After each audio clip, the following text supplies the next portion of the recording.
What to do, Naysayer Nation? We are back once again for the Aftershow Podcast. We got another exciting show for you guys on this day of rest for the Lord up above. Thank you. And it is going to be probably mainly around two topics, I feel like. Obviously, if you watch the show, you know that we tend to veer off in unpredictable directions sometimes. But this week in particular, I have a feeling we're going to be talking around the same few topics. We got of course the big one, Fantastic Four First Steps. Already made their money back. Just opened this weekend. Me and Jay apparently saw it Thursday at the exact same time. Exact same time, because I got out as soon as I got out of the theater, I tweeted about it, and then I saw on my timeline that at like the same time he tweeted it from inside the theater. Yeah, just got out. Yeah, I guess we just get right into it. So, yeah. Hey, sorry. Wait a minute. We got to do the professional skills. Yeah. No, you're excited. We're going to get into that, but we also got to talk about the big news from the gaming side of things. We had that big report the other day about PlayStation going more multi-platform. This is based on the job listing. I did a video on the channel. We've since had an insider weigh in on it as well as some analysts. So as a Sony pony myself and Xbox enjoyer over here, should be figure who better to break this all down and what's really going on. But first, we got to say what's up to the loyal chat. Your boy Gio was first. Welcome, Gio. Sup Sandberg with cheese. Our boy Gabe in the building. I see some douche named JayShockblast telling people to smash the like button. We'll smash what we want. We got Marvel. We got Old Man Eastwood. Appreciate you. Sup Roderick. Thank you all for choosing us to spend your Sunday with instead of your families. We appreciate it. Yeah. All right. So I know Jay's been anxious to talk about this one. But yeah, and we won't do spoilers, obviously. Yeah, as is our policy when there's like a new Marvel movie, or any big superhero movie or whatever that we usually want to talk about, we'll do the non-spoiler discussion the first week, and then the following week we'll do our spoilery discussion. So if you haven't seen it yet, first I'd say go watch it immediately. It's great. But also, yeah, we're not gonna do any big spoilers here. So rest assured you're okay listening to us. And it's actually just gonna be a lot of glazing. like me and Jay often we'll have deferring taste. We have different things. I'm usually a little more critical. Mm-hmm. Jay's a little more easygoing. So yeah, that's fair. So we'll have some differences here, but I don't anticipate this seems much here. I mean, just like similar with Superman, which we can also finally talk about with spoilers as well as we want. But yeah, we got two comic book movies within a couple weeks of each other that are two of the best comic book movies we've ever seen. Yeah, they really are. And I've seen a lot of people like trying to pit them against one another, and I get that. Like, obviously that's what you're gonna do. It's Marvel versus DC. # super fantastic. Yeah, I get it totally, but like, I don't think there's a right or wrong answer. There could be a day that I'm like, I love Superman more, and then the next day I go, I love Fantastic Four. Honestly, it's probably whichever one I watch last. They're both that good, and 100%. Jay is rarely correct, but this time he is. I love my experience with it because I got to meet Free Willy Rock and his mom. Nice. We saw the movie together. We had dinner together. It was honestly, out of all the people I haven't met in gaming, he's probably the only person I would rank above you that I haven't met yet that I wanted to meet. So it was so cool. Praise. He is a massive Johnny Storm glazer, and as he should. He was in all his glory. The crazy part is, for both of us, like about 2 hours after the movie, he noticed that the whole cast was in New York City, and we like just missed them. But that's tough. But yeah, he had mentioned a few months back that he was thinking about going to see it in New York City, and I was like, "Oh, let me know," because I saw Aquaman at the AMC in Times Square, and it's a really good theater. I'd totally drive down for that, and it just worked out, and I think it was so cool to walk out of that theater and look right and see Times Square. Yeah. I mean, that was just such a like without Galactus, foot being there. Yeah, and that's not a spoiler, obviously. That's literally in the movie's trailer. in New York City. All right. I mean, it was literally in the trailer too. Yeah, it was so cool. That was awesome. I will say, Gabe, you don't have to worry about Reed's stretchy powers. We'll dance around like specifics.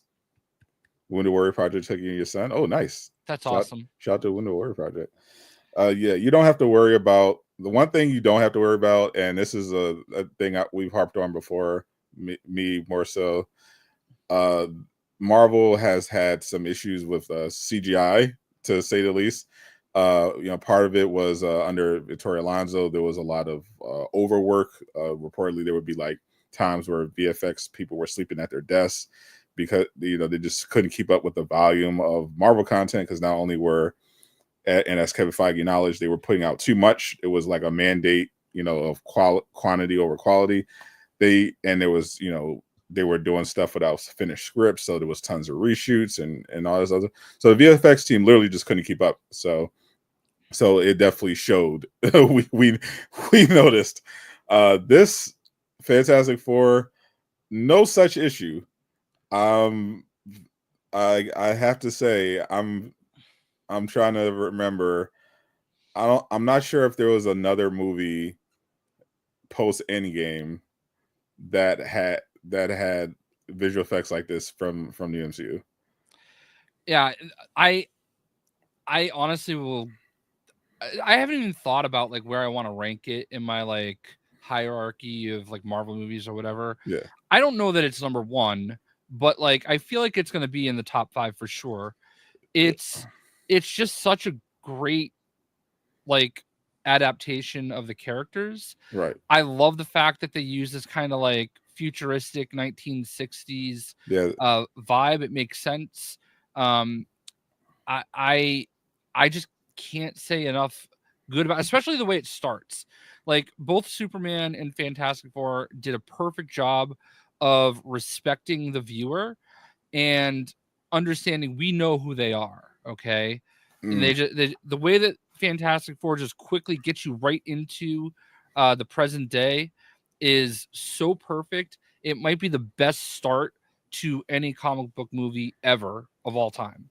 And that may seem like glazing if you haven't seen it, but you'll understand. And actually, that gives it to one criticism I had of Superman, because the movies were very similar. They were both comic book, unapologetically comic book movies of established heroes that have been having kind of a relatively rough time on screen, and they dropped us into this universe where it's like nothing else is kind of self-contained, and the heroes they've already been established.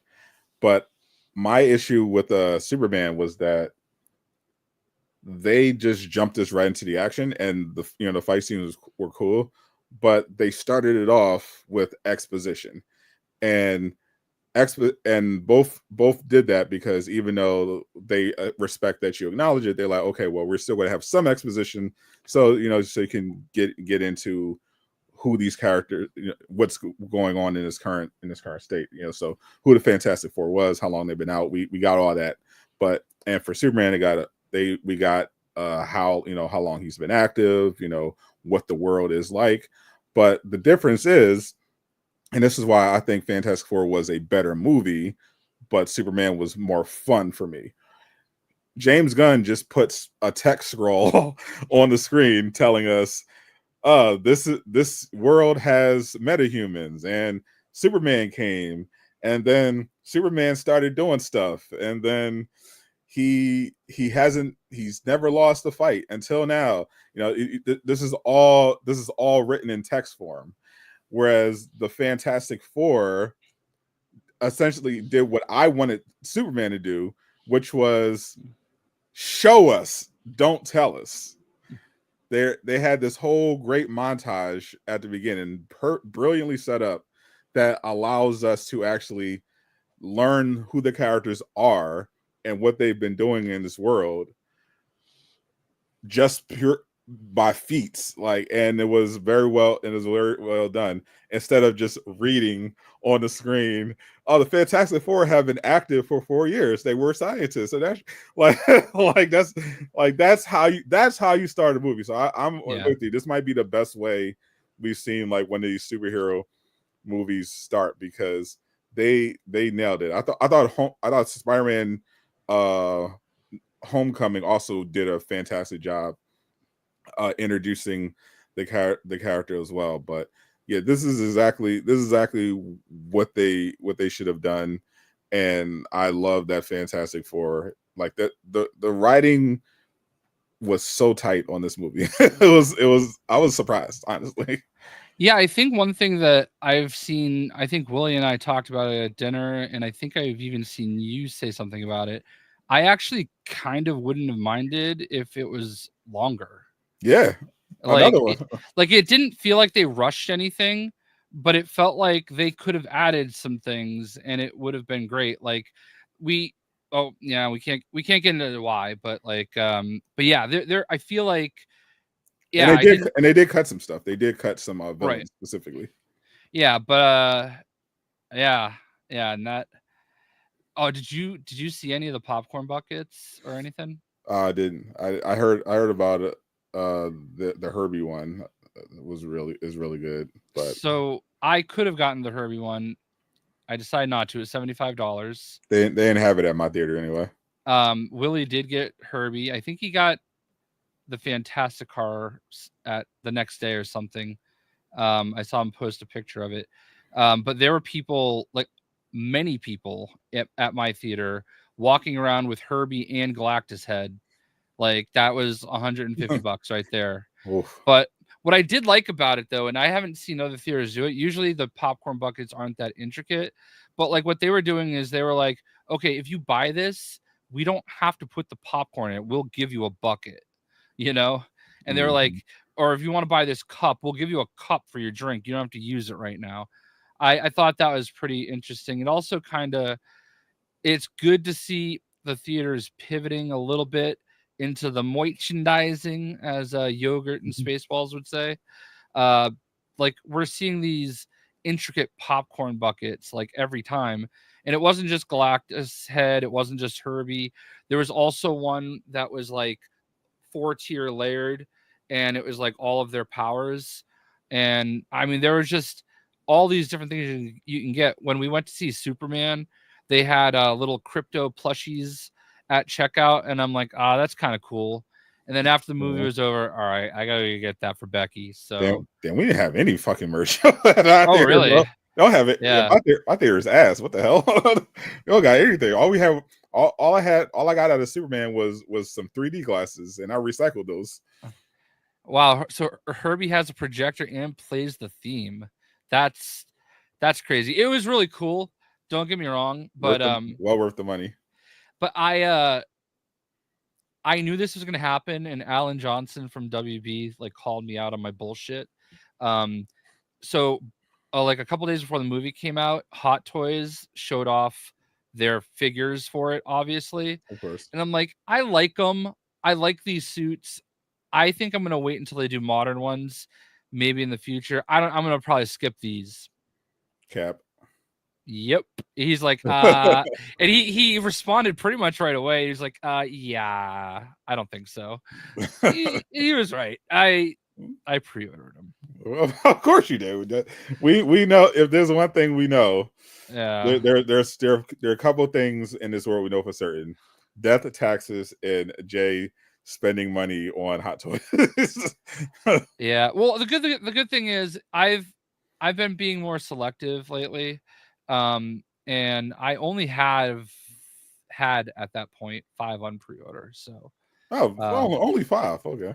I mean, if you see how many I've had, I mean, you know what I mean? That's progress. Pretty good. Yeah. Yeah. So they're awesome. And I could sit here. I've already seen the movie twice. Like my brother watched The Dogs while we were, because my wife went with me down to New York. Oh, nice. She loved the movie too, knows nothing about the Fantastic Four.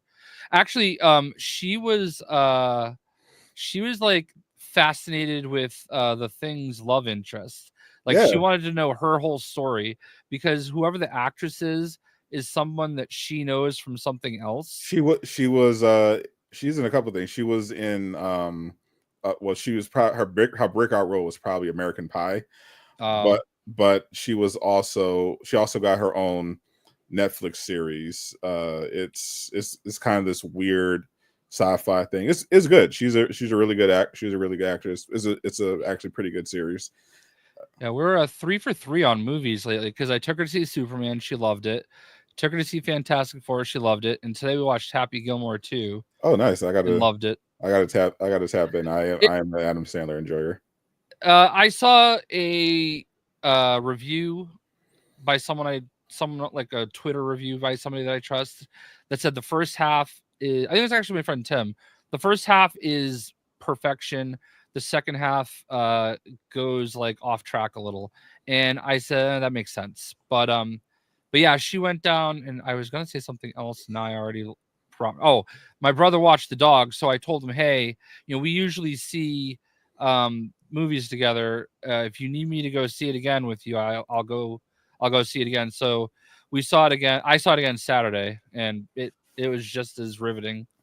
I imagine. I think one of the appeals of Fantastic Four is that it is legitimately a Marvel movie that you don't have to know anything going into. It really teaches you.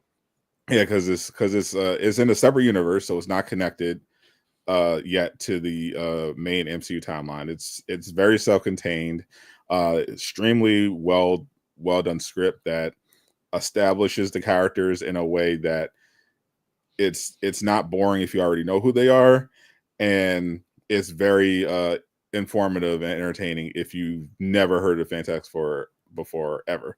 Like it's so good how they did it, and it's doing really well. Officially right now, it's currently the 4th biggest domestic debut, trailing only Minecraft, Lilo and Stitch, and Superman. So good company.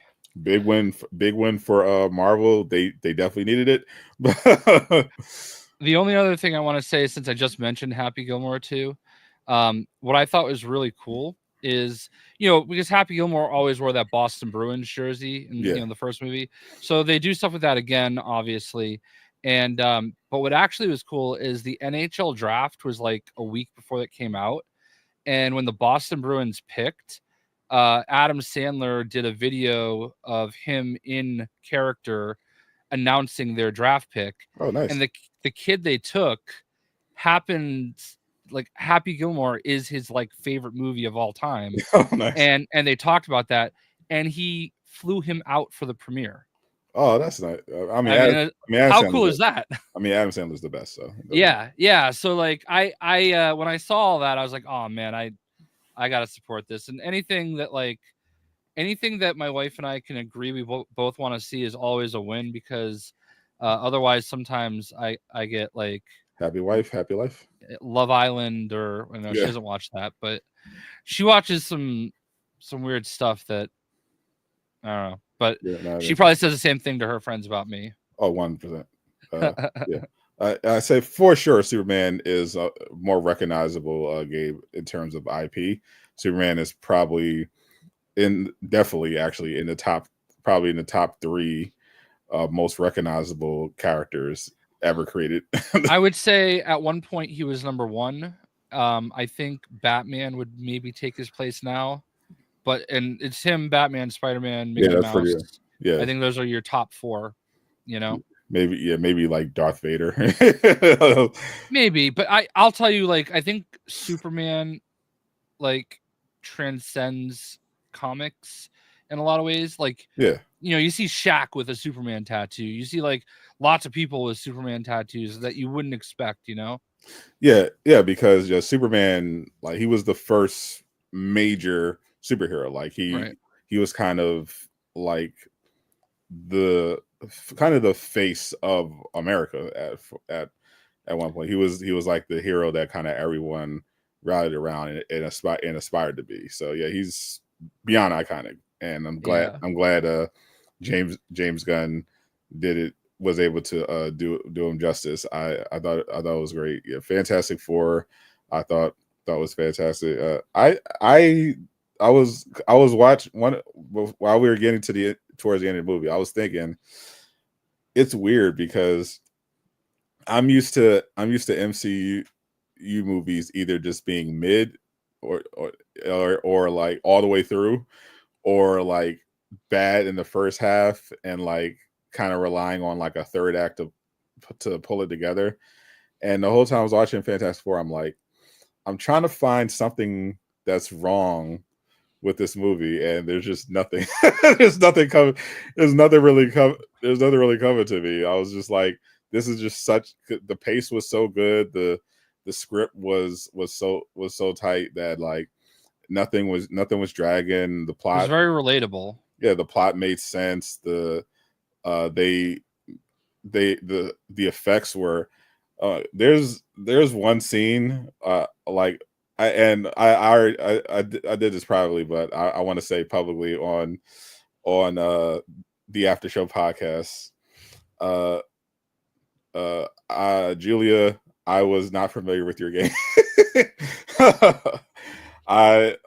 When they first cast her as Silver Surfer, I was like, Ruth Langmore, really? Her? Like, because she's great. She was great in the Ozarks. Yeah. But I could not imagine her as Shia LaBeouf. Like, I was like, Ruth? Her? Like, because I didn't know if she had the range. I was like, I don't know how they're going to do the look. And turns out there was nothing to worry about. I mean, she looked a little rough all the effects looked a little rough in the trailers. They definitely polished it since the trailers, and her Silver Surfer looks fantastic. The action scenes she's in are unbelievable. There's one sequence that I'm sure people are going to be talking about for years to come, because it was like something straight out of it was like if Christopher Nolan had been hired to direct a couple scenes. It was like Matt Shakman absolutely cooked. Like there in the VFX team, there's some just absolutely stunning moments. Like Willie said earlier, and like I've felt all along, like I was like, oh, really? We're gonna do female Silver Surfer, and we've always understood this was not 616. Yeah. Okay, so we've always understood that, and I think that's kind of why I was like, all right, whatever. It's not that big of a deal. It's not permanent. But man, she significantly makes the movie what it is too. There's value, a lot of value in it being her.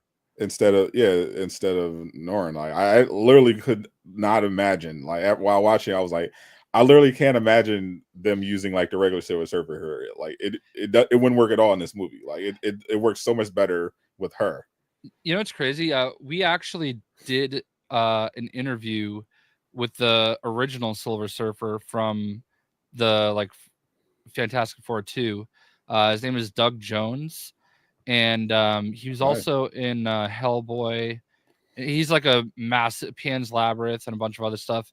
But we actually interviewed him at a Boston Comic-Con in like 2010. Oh, nice. It's like one of the early videos on my channel.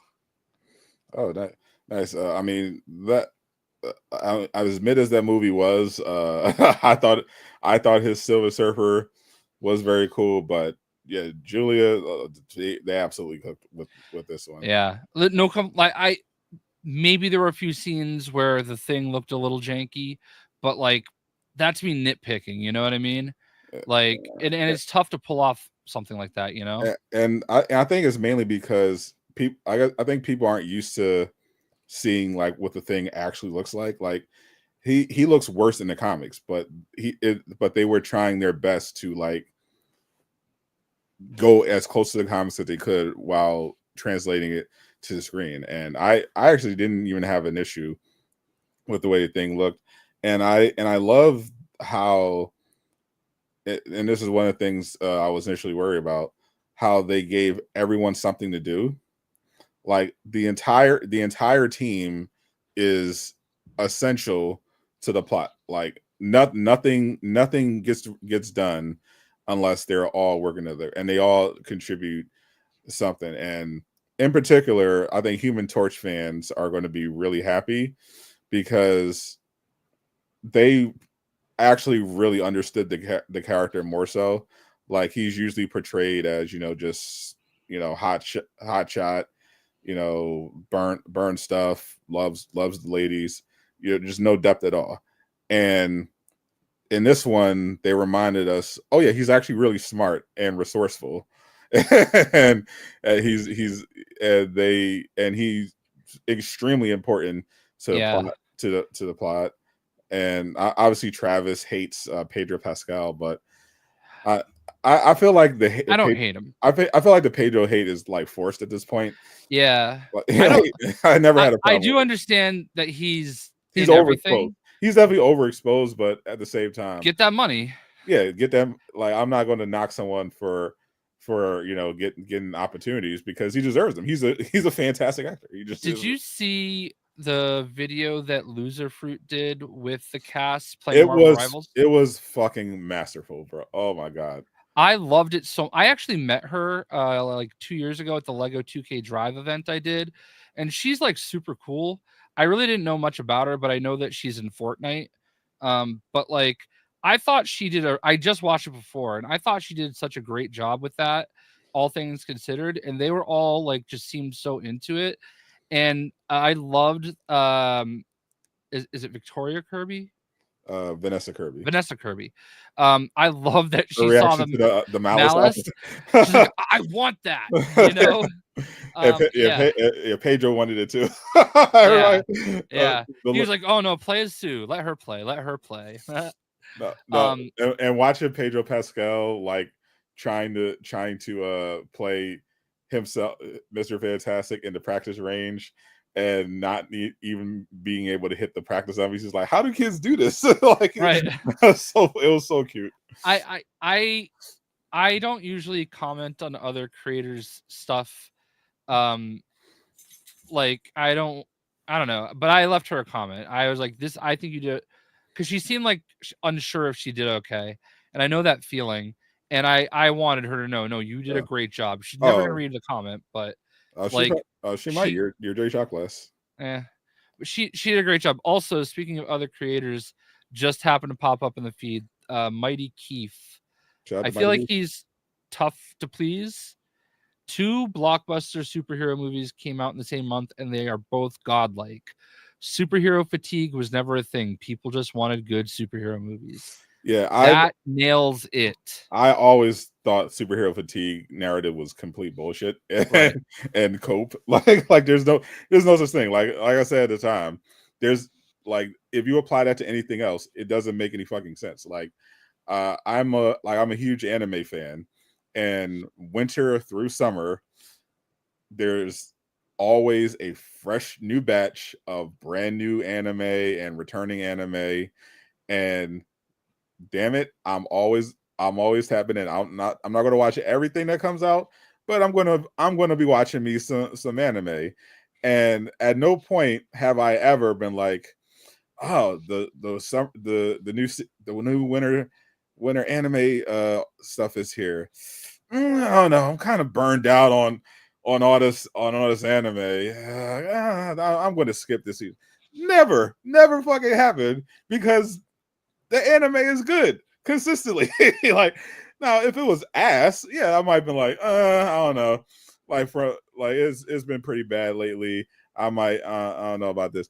But with the superhero stuff, it was funny hearing people say superhero fatigue while at the same time we had stuff like Invincible and The Boys popping off.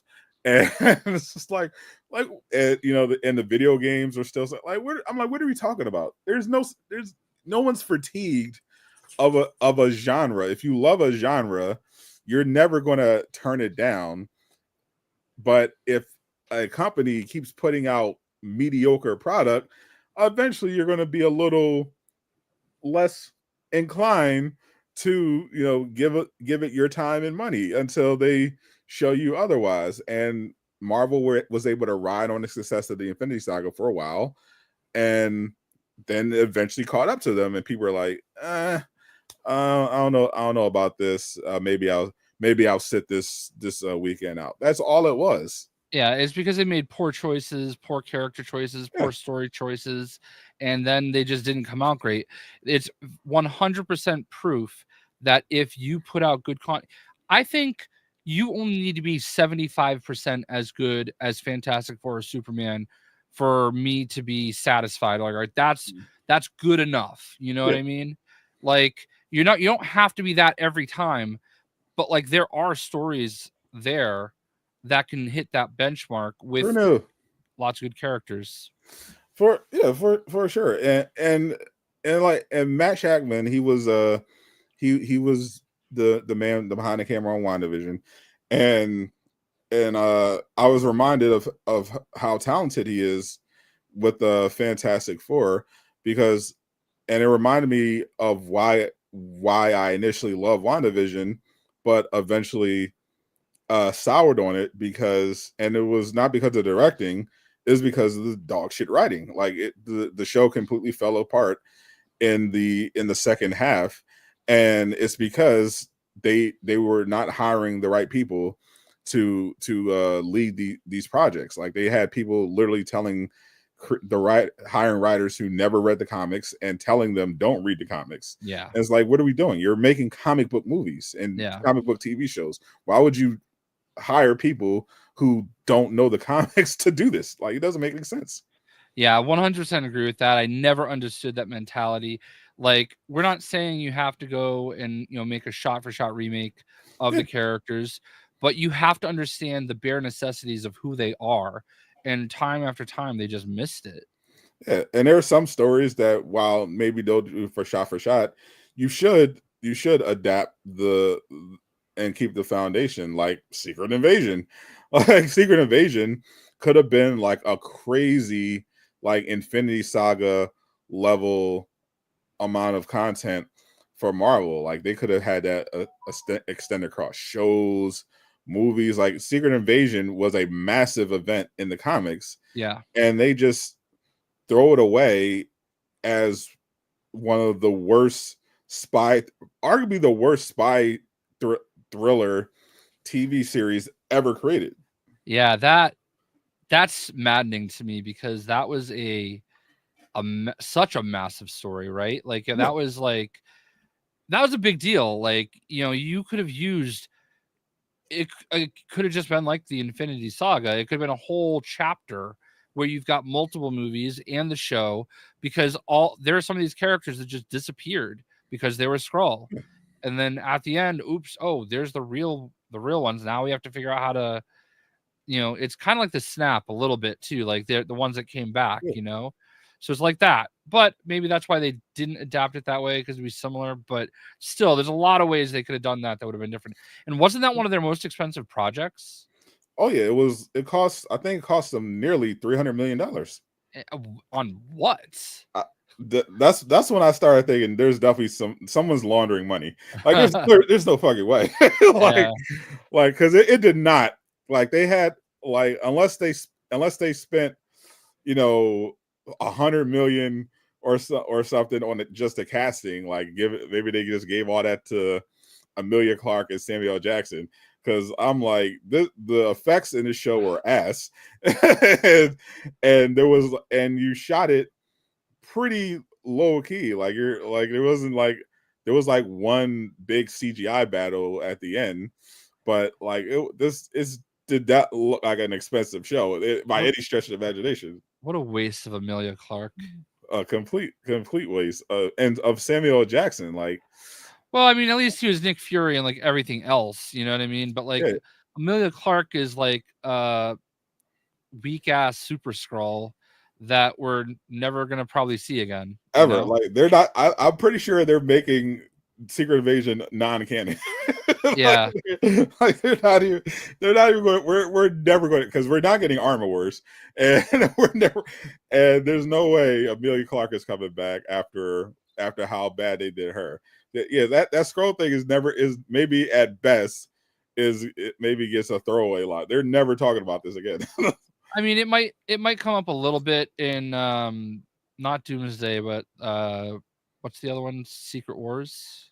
It possibly, I don't even know, because I feel like they're gonna have a lot more stuff going on to even touch on the scrolls, and then after that they're not going to have to. They're going to have the excuse, because they're going to reboot everything with the. Well, so then maybe Doomsday, you could possibly see. Because I feel like Doomsday is going to be something like the Battle Worlds, like that whole run where we had God Emperor Doom.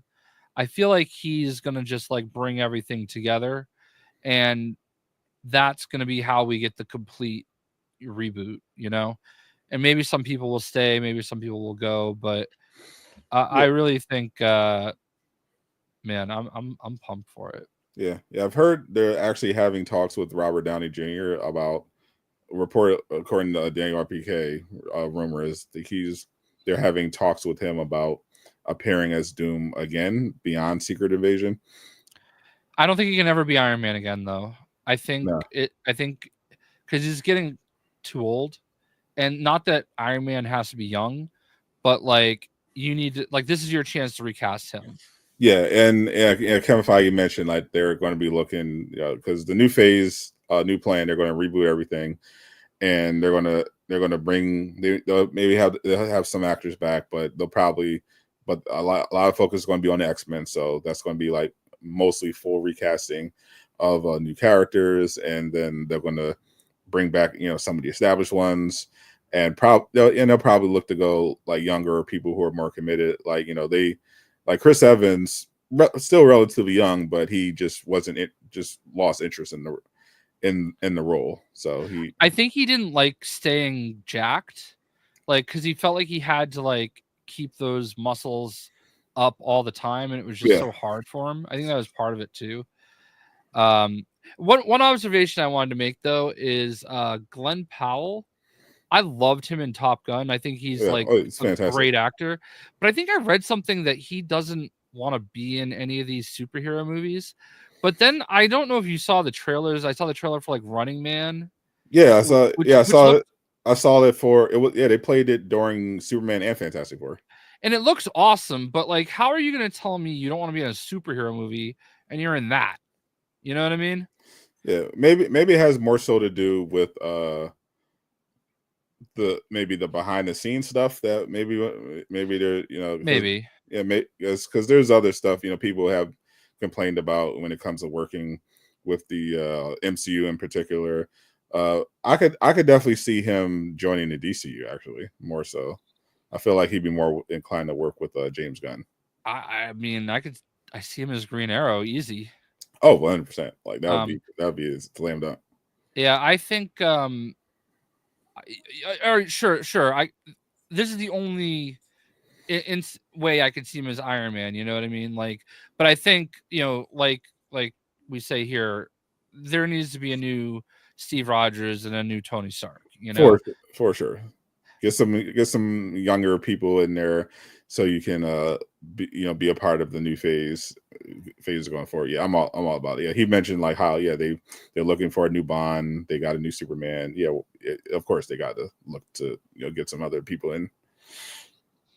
Do you see the Peacemaker trailer? I only watched the first trailer. I usually will just watch like one trailer and then for a new show or movie, and then just to get the gist, and then I'm tapping out. Yeah, they didn't really show too much new. There's only one thing that they show. I won't tell you though. Like if you're, because there's a Comic-Con like they had 2.5 minute trailer. Yeah. I saw they had a panel. Apparently, James Gunn doesn't like the giant John Cena "You Can't See Me" jokes. Yeah, well, yeah, like Gabe said, it's totally different. I'm interested, but apparently they got Frank Rio to dance. Oh, I didn't see that. Like, in the opening, maybe. Yeah, they mentioned. Yeah, he mentioned that he's a serious. He said he was a serious actor, so he didn't. So he initially wasn't interested in dancing, but he said eventually he was the best dancer there.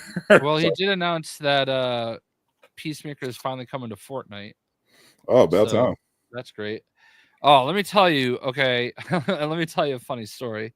Okay, so obviously Fantastic Four came to Marvel Rivals, and the next Fortnite. Day it came to Fortnite. So I at 8:00 decided I don't really want to stream. I'm just gonna make a video about it coming out. Make sure people use creator code JayShockblast, as they should. And whenever I do these videos, I always go to the store and go through all the items, and then I buy it, and then I start equipping it. So I probably spent like 10 minutes doing that, and then I go to buy it, and I get error. You already own all of this, and I'm like, what? So I back out, and then it shows you have a gift from Free Willy Rocks, who apparently was sitting at his dinner table gifting me the Fortnite skins. So I turn around knowing he can't log into Marvel Rivals and gift him Human Torch. So we're even. Boom. And it was funny though that it all happened on video. I texted him, "I hate you," and the rest is history. But I would have done the whole Fantastic Four, but nobody insta-locks a character like Free Willy and Johnny Storm. So I don't know that he plays any other characters. So I said it probably wasn't worth it. I didn't jump into Fortnite yet, but I did get the entire bundle for Fantastic Four and Rivals. So cheap. Yeah. It was like 20. What was it, like 24 for the whole bundle? I think it was 34 or 36. 34. One of them was 34, the other was 36 between Fortnite and Rivals. Yeah, but I think it was 1,400 individually and like 34 or 24. Yeah. I was sitting on like 16,000 units. So I was like, yeah, I'll definitely grab these. Yeah, they were awesome. I said something. I was trying to show them off on my stream yesterday, and I said something. It might be the most accurate statement I've ever made about myself when it comes to playing video games, because I was just trying to I'm like, I'll just play Sue, and show off that. And they're like, no, play the thing. Mm-hmm. I'm like, okay, but I need you guys to understand, I'm very needy when I play tank. Okay. Yeah, so yes. So it's like the most self-aware thing I think I've ever said about myself in video gaming. So had to share that. He's evolving. Yeah. He knows. I ended up playing with all 4 characters just in the new outfits. Yeah, I definitely do wish they had an MCU related MVP animation, even if it's a shared one like how they did with the Future Foundation. But other than that, I think the skins look fantastic. Never gonna get old saying that. That wasn't even intentional. I was like, oh, right. I realized I was about to say, no, yeah, I really can't believe for a game that's free to play, like that was such a fair bundle price. Yeah, in general, yeah. Rivals. I feel like Rivals in general is pretty fair when it comes to their monetization, especially for a free to play game. Like we know they can get crazy, but Rivals I think has consistently been pretty fair with the players, giving them a lot of value, a lot of free. And I think that is what is going to stand the test of time. You know, like a lot of these games, like Apex Legends. I love Apex Legends. I really enjoy playing it. It's a game I play a lot with my buddy Madman, and like Willie, we would play that a lot. But like their monetization is like pretty horrible, pretty egregious. It's tough because like their events are spending events, and in order to like get all the things from the event, you need to spend like $120 every event. And it's like, but I don't want all of that stuff. I just want this stuff, you know? Yeah, and this is fair. So very, very fair. I did get the thing to Centurion though. Oh, nice. So Rivals was actually at Comic-Con. They had a presentation. They didn't tell anybody beforehand, but I knew it was. I thought it was pretty obvious when I saw what their schedule was. When they said they were going to do a panel on the creation process of new heroes, of their heroes, how they make heroes and bring them out.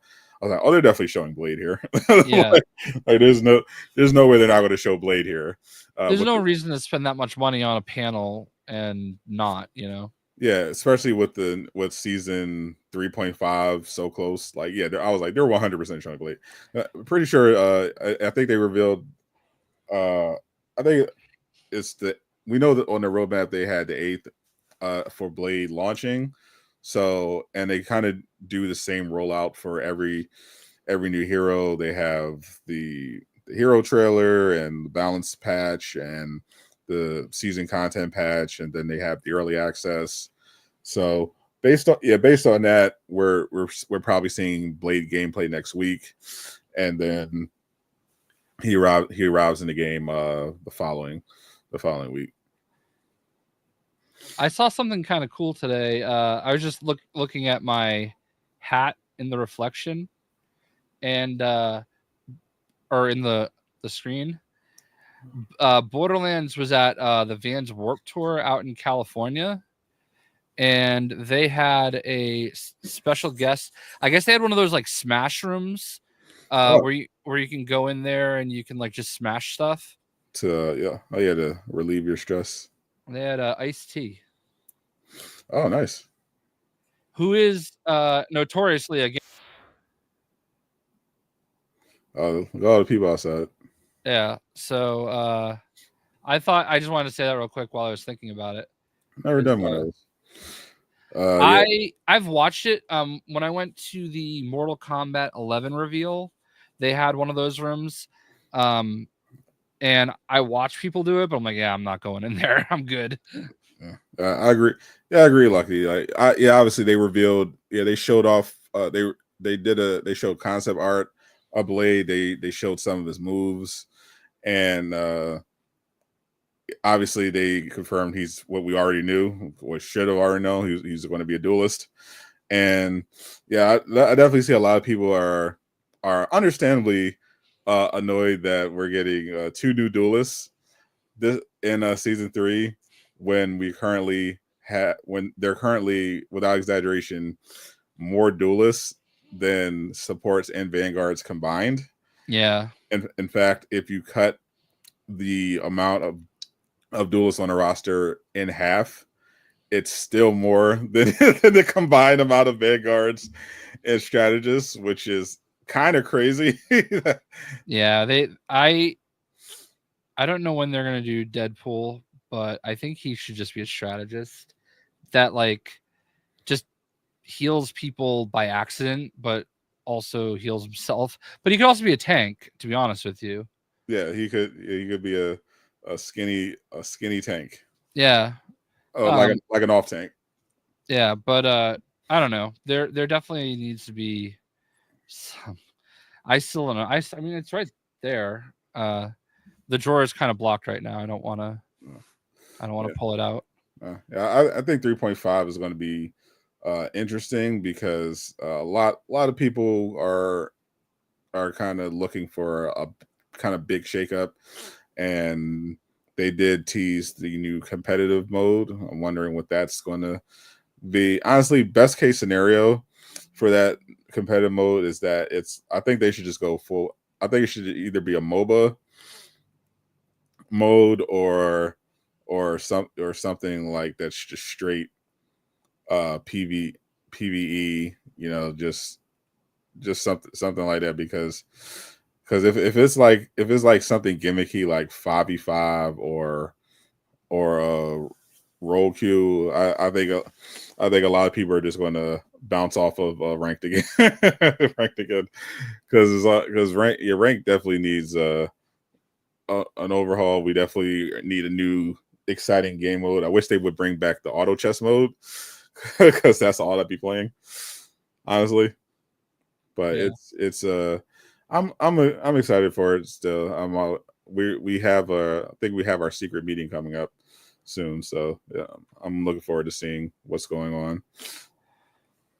Well, I haven't. I'm not. I guess that's another story for another day. Yeah. Oop. Yeah. There. You don't get the bat signal. Not that important. Stuff. Nah. Yeah. We talked about. We. I say it's not fair to say we talked about Fantastic Four. We thoroughly glazed Fantastic Four. Fantastic Four. Yeah. And we didn't even get into like it's weird watching people leave during the credits when there's going to be something in the middle and something at the end. Yeah, it's a Marvel movie. Like, what are we doing here? I'll say this: the end of credits scene is fun, but if you don't, you can skip it and it's not a big deal. Yeah. It's the mid credit scene is the one you want to see it with story implications. That's the must watch. Yeah.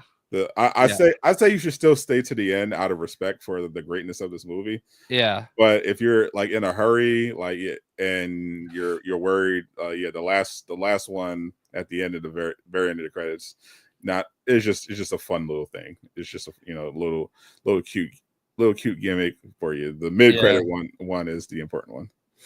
Yeah, it's yeah.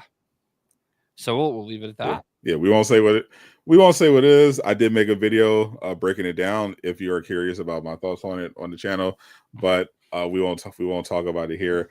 It was good. I enjoyed it because the way the movie ended, I almost forgot like there was going to be like a crazy mid-credit scene coming.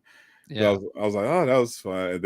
And then when the mid-credit scene hit, I was like, oh shit, it's about to go down. Yeah. One of the other things that was very encouraging, because like theaters are dying. Like people are just not going to movies the way that they used to.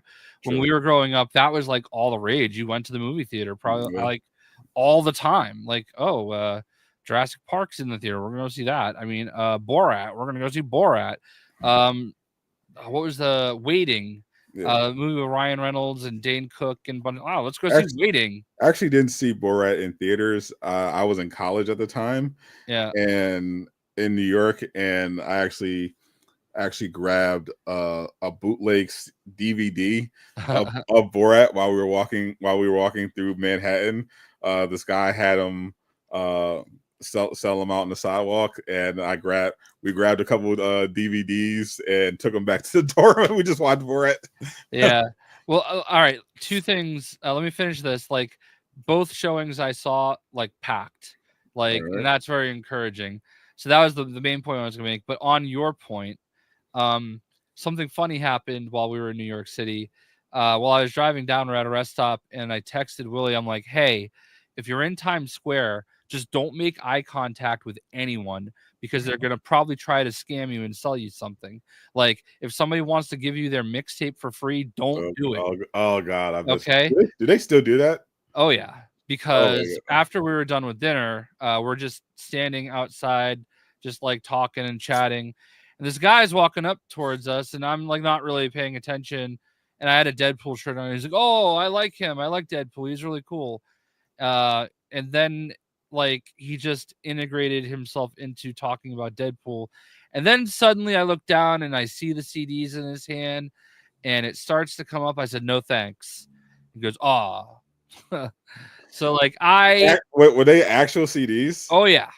Oh my god! Oh man, it's like a time capsule. I didn't even give him a chance. Like I literally should have seen it coming, and I did not see it coming. Don't never engage. Yeah, I lived in New York for like a year. Yeah. For school, and and we traveled there a couple times just to party, and this was full, and this was like in the hip hop mixtape era. So there were people were handed out CDs left and right. I thought with the technology it would eventually go out of style, because I remember I went to I went to some open mics, and I met a buddy of mine. I ended up meeting this guy who ended up collabing and becoming friends with after he performed. He was really good, but he after he got on stage, I was expecting him to hand out CDs, because I was like, oh man, this guy's such a great singer. He's really good. I want to check out his music. And he just handed me like I think it was a download card, so I can redeem it on iTunes and grab his EP. I was like, oh, this is the new way. Yeah, like back in the day, you'd walk through Times Square and like you've got all the people dressed up as characters, and you're like, oh, let me get a picture. Oh yeah, cool. Now give me $20. Or if it was like in this case, the guy would be like, oh, let me give you my my mixtape. But you gotta give me it's free, but you gotta donate $20. Like that was always, once it's in your hand, they ask for the money. Yeah, I legitimately could not play a CD right now if I wanted to. Like I have like my Mac doesn't have a disk drive. I had to get a new computer, a new Windows computer, just so I can have something else. Yeah, and my PC doesn't have one either. Yeah, that one because it's a newer model. That one doesn't have a disk drive. I'm not gonna put it in my PlayStation. Like what's wild is that I happened to like I think I was going through like a Micro Center like ad email, and like it's like $20 for a disk drive that you can plug in USB. Like, and that's crazy to me. Because like I just remember like, and it's the same thing like as a lot of my photography comes up, like I've been really missing taking photos lately, and as it comes up, I look at my pictures, I'm like, man, like the composition's perfect, but it's like I had a 720p monitor back when I took this photo, so it looked amazing on that, but on my 4K monitor it looks like shit, and like I wish I knew then what I know now, because I would take it in lower resolutions, because like I had a 1 megabyte memory stick, and if I did it in the smaller resolution, I could fit more photos, and that 1 megabyte memory stick costs like $150. Oh man, like it's so wild to think about now. Like you can get a terabyte memory stick for like $50 now. Yeah, I've gotten like 2 terabyte memories for like $100. So it's like, yeah, so like it's crazy. Like it changed fast too. Yeah, but it's kind of good to see that some people don't change at the times. Like you go in New York, you still get harassed with mixtape CDs. Yeah, we like my wife and I have been in New York City enough times that we got there, we went to the movie, we went to dinner, and we went back to our hotel and like died. Like, because it was really hot that day too. So I have not touched a Blu-ray or a DVD in legitimately years, but I still have like all my old, like I brought over all my old movies and added to the new ones from the old house. But yeah, the old house, when I lived at the old house before we moved to the suburbs, DVDs weren't really a thing, so it's like, so I had like all VHS tapes. So, and I didn't want to throw them out, so I just brought them all. I have all my old VHSs. I got some gems in there somewhere, and then once we moved, I started getting a kind of new collection with DVDs, but now with digital, I just stream everything. I kind of miss the DVD experience, the menu and all that. Now I just grab something off of Amazon Prime or watch on Netflix. I kind of miss that DVD experience. I like collecting, but like you mentioned Amazon Prime, and I just got Fallout Season 1. Hey. Which I've been watching with my wife, and she is actually liking.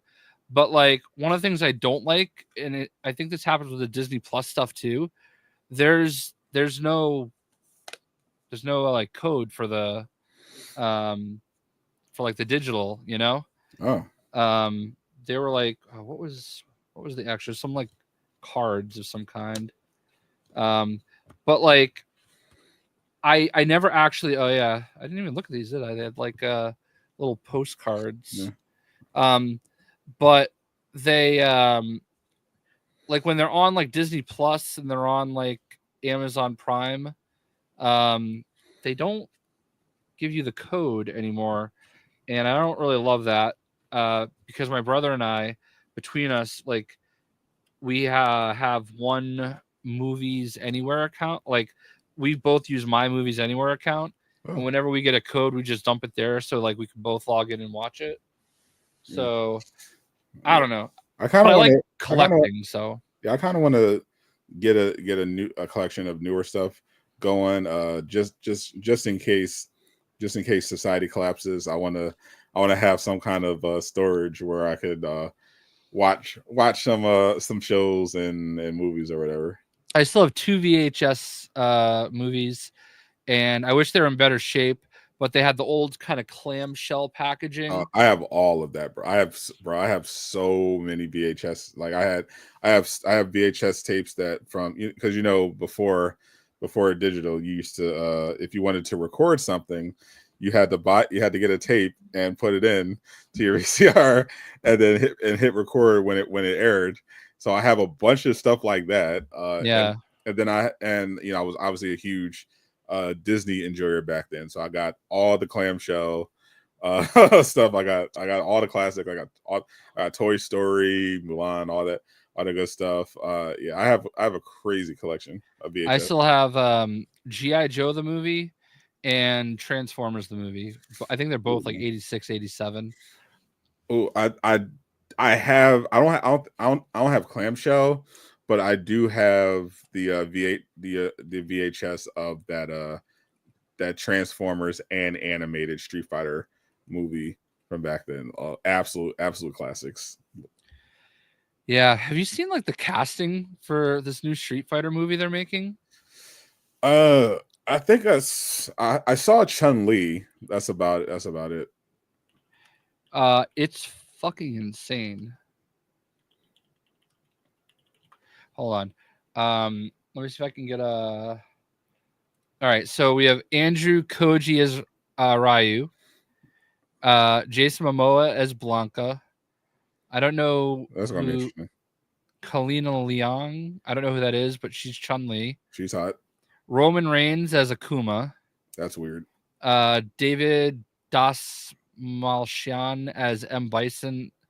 He was a Polka Dot Man. Orville Peck as Vega. Polka Dot. What with James Gunn and James? Yeah, Gunn? Yeah. That dude is gonna be M. Bison. Why? It'll make sense. He's really good. Wait. You realize, Jay? This is a visual podcast. Hold on. This would make a lot more sense if you had pictures of these actors when you were doing this. Hold on. Let me just finish the list real quick because you're going to be interested. Orville Peck as Vega, Noah Centineo as Ken, Curtis 50 Cent Jackson as Balrog. That one makes sense. And then 2 other people as Who is it? I like Honda and Dalsum. I like Noah. That's going to be weird seeing him as Ken. Yeah, but like it's a lot of like Roman Reigns is actually kind of a crazy casting. All right, it's this dude right here. Why? Yeah, he's a good. Yeah. I recognize him. He's a good actor, but Bison. You know who M. Bison was in like the first run of Street Fighter, right? He was like in the Addams Family, dude.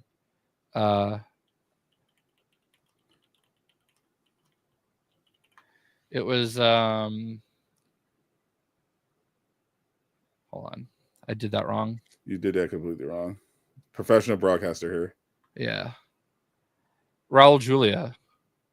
And you wouldn't necessarily think of I feel like I feel like they're kind of similar, you know? Like you wouldn't necessarily see Gomez Adams as M. Bison, but I feel like I mean, are we not acknowledging the fact that the original Street Fighter was absolute dog shit? Sure, but I think he's a really good actor and he could pull it off. I think he's a great actor. I just don't think of when I'm looking at him and I'm not seeing M. Bison. I think it's wild that I think Roman Reigns is probably on his way out in WWE. I think he wants to be more with his family. So seeing him start to do more in the acting world is certainly interesting. Yeah, I saw people also were reacted to the Mortal Kombat trailer. Yeah, that looks really good. How about the like fake trailer for the trailer, the Johnny Cage one? I didn't watch any of them. So wow. I honestly I thought the first one was kind of mid, so I wasn't even that excited about the second one. I think this one's going to be really good, and I was not on board with Carl Urban as Johnny Cage. All in now, like so they did two things. They did a fake not a fake movie trailer for Johnny Cage that they put out first, and then they put out the Mortal Kombat trailer. It does look pretty. It looks better. I'll watch it. I mean, I am an urban enjoyer, but yeah, to me, it's hard to in general beat the original 1995 one. I just thought it was perfect. Yeah, no, I mean those things are certainly. I mean, those movies are just hard to translate. You know what I mean? And I'm interested to see where this Street Fighter goes because it looks like they've cast some pretty recognizable people. You know? Yeah, it's going to be. I feel like it's either going to be mid or dog shit, like with a slight possibility of decent. Okay, I should have just known better and clicked the link. So here we go. Last of understanding. What's up, Captain? There's your Dalsum. Okay, that's fine. There's your E Honda. He looks a little thin. Might need to give him some burgers. There's your Ryu. I never know if it's Ryu or Ryu. Ryu. He was I like him. Obviously he doesn't look anything like Ryu, not as neither though, but I can get down with this because he's like a legit martial arts actor. Like I was watching him in Warrior, fucking great show. So I'm about it. I see the facial features kinda like, and he's a really good actor. I don't think you always have to like. I don't know. We'll see. He did. I feel like I missed this Cody Rhodes' Guile. That's perfect, but yeah, I feel like Bison has to be intimidating, and he just looks like he looks like he gets shoved in the lockers in school. I don't know who Orville Peck is, and I feel like I should. You probably should. Andrew Schultz as Dan. They actually cast Andrew Schultz. Is that? It says Schul. Why does it look like Andrew Schultz? I don't know if they're different people. We'll find out. Hold on. Is that a typo? Well, if it's a typo, it's a typo twice. That was literally a picture of Andrew Schultz. Yeah, there it is right there. So yeah, I guess it was just a typo twice. Yeah. So I'm like, that's Andrew Schultz. That's not just Andrew Schultz. So yeah, I mean, I could see Roman Reigns as Akuma. Can you? Yeah. I mean, he's ripped. Yeah, but he's a little light. Akuma's not that dark. Akuma's pretty dark, man. It depends on what skin you're wearing. All right, and that's what we have so far. I don't know about that one, buddy. I don't know about that one. I mean, are we going to get into like the Storm discussion here? I mean, we could. Is Akuma supposed to be black? I just always thought he was more like a mutant, kind of like Blanca. Yeah, that was my interpretation. I thought he was a brother, or like one of those people from like maybe like Thai, where they're from Asian countries, but they're like darker than someone from, say, Japan or China. Well, Roman Reigns is Samoan. Yeah, but he's like, I mean, that's like saying Louis C.K. is Spanish. Like, yeah, technically, but like, look at this motherfucker. He's full blown Samoan. His dad was like part of the Wild Samoans. Yeah, but I'm talking about the look. Like, we're talking about the visual, and visually, he does not look like Akuma. Well, I mean, they have these things called makeup. I mean that so the problem with Akuma is the way he looks. If you put makeup on someone to have them look dark enough, now we're starting to get into like Tropic Thunder territory. I feel like I don't think hold on. I always thought Akuma was red. His hair is red. No, his body too. Like, all right, so here's all these. There's like looks like there's like a bunch of different like. Let's look at these diverse looks at Akuma. I mean, that doesn't look that dark. That looks kind of, I mean, there are definitely somewhere it looks a little darker, but I mean, like I said, I think it depends on like this one right here. Like I mean, this is all lighting. He's literally brown in like every picture. Like, I mean, Roman is light brown. Is he? Yeah, dude, and he's all Samoan.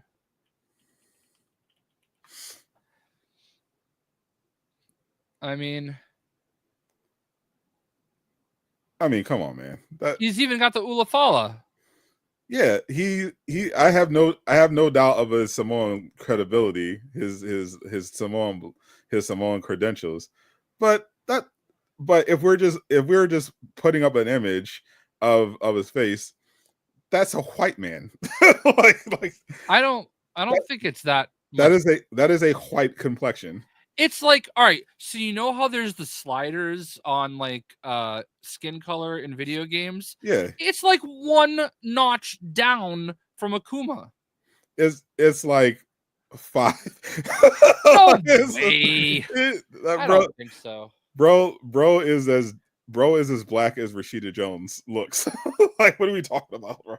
The Rock is black. The Rock is Samoan and black, and he looks dark. Like The Rock, you could tell if you told me The Rock is like, Samoan or black, either one, you would buy it because he's a brown guy and he's got an afro. What he used to have it. You used to have before he went bald, he had a legit fro. Like he definitely had some African American hair. You could tell. Okay, Akuma's from Japan, so that just ends everything right there. Oh well, Akuma isn't real, so it doesn't matter. Okay, then what are we even talking about?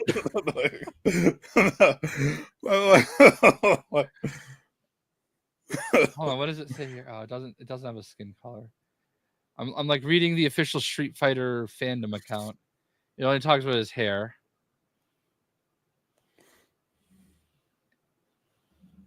He's 5'10".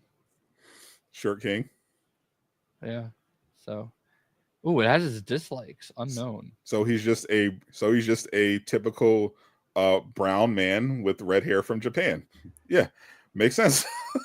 his brother is Guken, and this is Guken, and this will settle everything, because I don't think they're brothers from different mothers. I think they share a mother.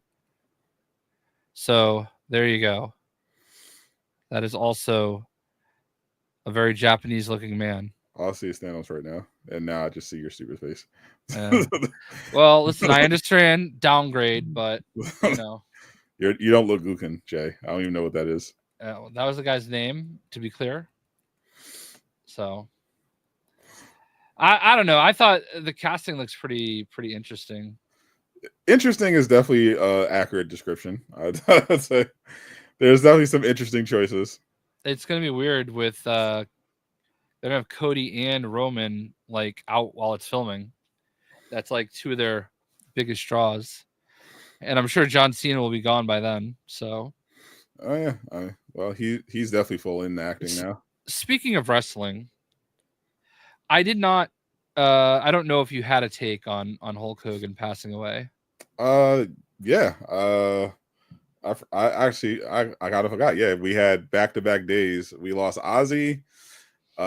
Tragic, great Ozzy story. Tragic, and then like the next day, so I got somebody hit me up under.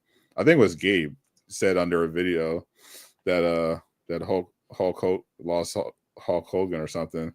I'd say significantly less tragic than Ozzy, but still, sad for the family. I saw the memes were insane. Yeah. Theo Huxtable, Malcolm Jamal Warner. Malcolm Jamal Warner? Is that wait? Did I say Theo Huxtable? Wait, what? You didn't know he died? I know death's coming. And yeah, he drowned in Costa Rica. Holy shit! Oh, you missed that. Malcolm Jamal Warner died? Oh fuck! I had no idea. Yeah, that was a sad one. He drowned. 54. Damn, that's tragic. I'm gonna be honest. Okay, I don't know the extent. I've seen that he has made some racist comments in the past. It seems like he did not treat people that way. And I have seen some former black wrestlers or some wrestlers that are black make comments mostly positive towards their interactions with him, but I've also seen a couple negative. I think it's unfortunate that the Trump stuff didn't help. Yeah, well, there's definitely a lot of things that are unfortunate. But wrestling isn't here today without him, and you can't deny that.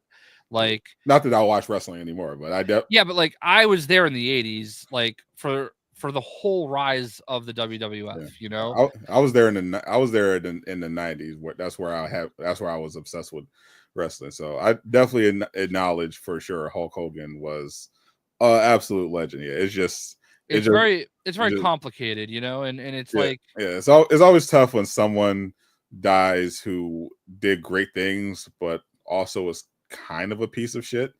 I just think it's weird that because this guy said some bad things that okay, that's my card. I get to be a piece of shit too. I just find that weird. I understand criticizing, but there's a certain line that it's all right. I mean, bro, you made your point. You know what I mean? I understand. I do feel like he deserved the criticism that he got for a number of reasons.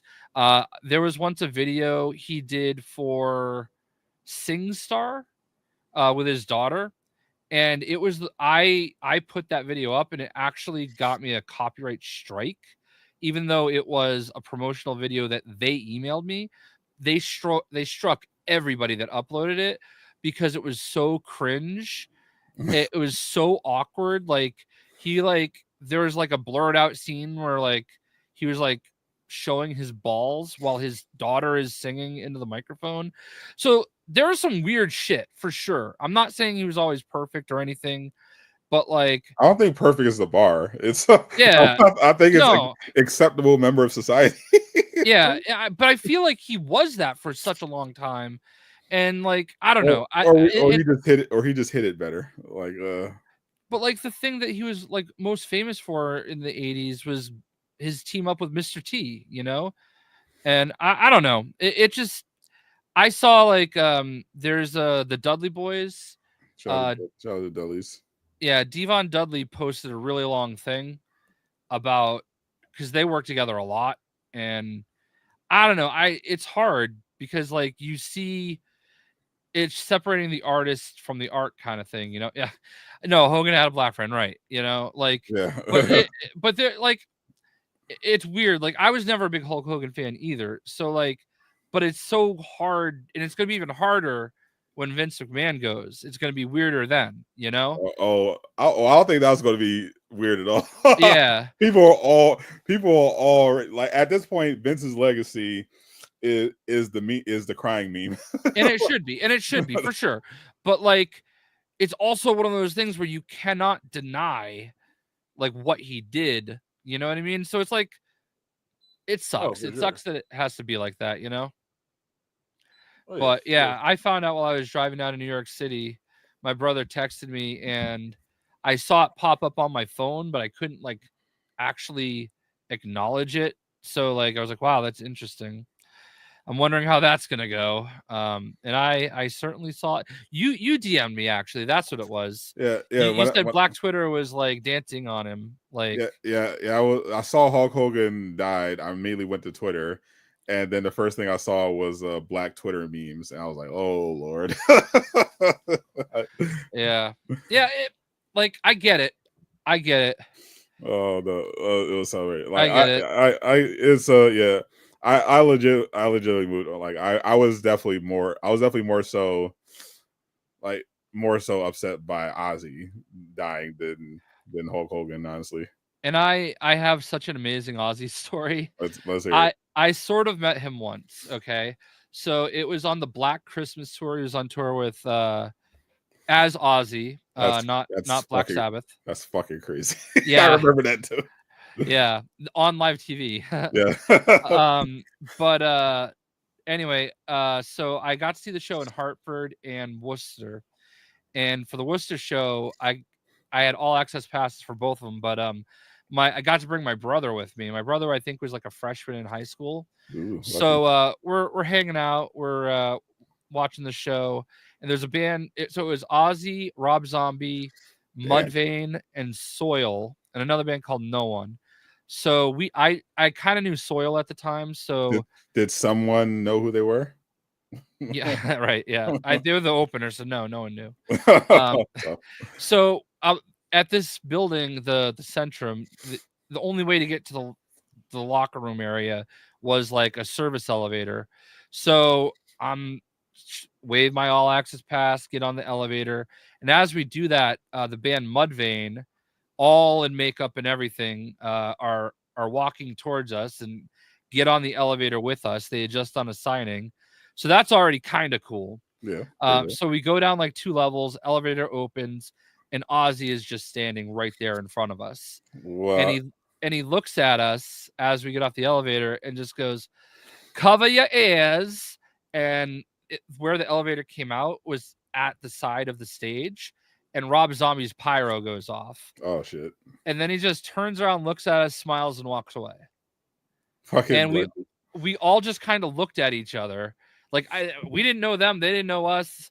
Like we just kind of all looked at each other like, holy shit, that just happened, you know? What a legend. And the other yeah, and I actually met Sharon that night too. But I met her before my brother got there. She was just standing at the show hadn't started yet. We were there wicked early, and she was just standing at the soundboard, kind of watching people set up and test everything. And so my friend and I walked over and we said hi and introduced ourselves. She put her hand out to shake our hands, and like she held my hand and made constant eye contact for our entire conversation. Could not have been a nicer lady. Like, just total sweetheart. And that's my Osborne story. And did you propose after? I did not. So, but yeah, then we went and hung out with Soil, and as we were hanging out with them, Rob Zombie came in with his little dog, which I believe was named Satan. Nice. Yeah, him and his wife On and brand. His little dog Satan. On brand. It was a very tiny little thing, which was shocking. And he just came in to say goodnight to them. And my brother and I are just like, the fuck is going on with our life? Because this is like before I really was like into those things. Like I was like, this was like all first time stuff for me, you know? I am, it is crazy, like the amount of situations I've been in. Jay is the Forrest Gump of metal. Was Sherry Moon Zombie? Is that his wife? Yes, she was there. I only, but like this was before you had like cell phone cameras. Right. So the only person I actually got a picture with was when at the Hartford show, my friend had like one of those disposable cameras. So I got to get a picture with Zach Wilde, who's Ozzy's guitarist, and he does Black Label Society. He's one of the more famous guitarists in the world. Right. So I got a picture with him. And that was cool. I'm proud. I don't know if anybody needs to see it, but we don't. Okay, perfect. Also, well, but while you're here, Jay, this is why we pay you the big bucks. we got to talk about the console war stuff, because it was just revealed the other day that there's a job listing. PlayStation is looking to hire someone new to manage their multi-platform expansion, and there is a multi-platform expansion. A lot of people were jumping the gun because I mentioned in the description that their multi-platform plans where they basically bring PlayStation Studios games to other platforms. They specifically mentioned Xbox, mobile, Steam, Epic Game Store, and the Switch too.